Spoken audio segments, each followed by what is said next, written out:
Der var engang en dreng, der hed Hans, men husk uden K.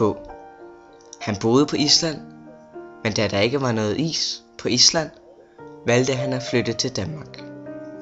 I Danmark boede der personer, som ikke var helt normale, som for eksempel Gita Mongolged. Gita blev hurtigt kærester med Hans. Gita Mongolged var rigtig klam og slæsk. Men hvad Hans ikke vidste om Gita det var nemlig, at hun var allergisk over for myrer. Derfor valgte Hans at gå fra hende.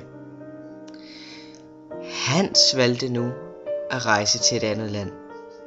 Han havde hørt om et land, der hed Turkmenistan. Det skulle være rigtig fredeligt og roligt, men også rart.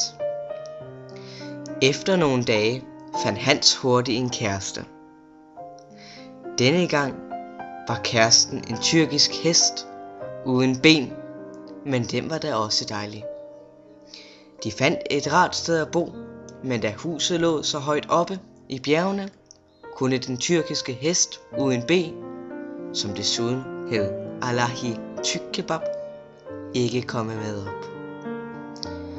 Hans valgte så at dræbe Alahi Tykkebab, men ikke dræbende Minpesel. Hans valgte så at drage videre til et andet land. Nu var det Nordkoreas tur til at få besøg af Hans den uovervindelige.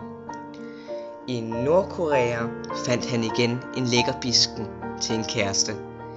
Denne gang hed hun Gertrud Ilsung, en ægte indfødt japser.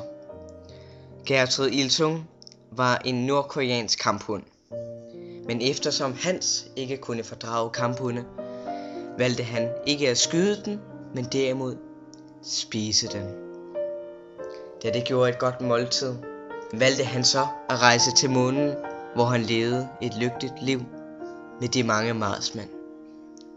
Og det er så den historie. Tak.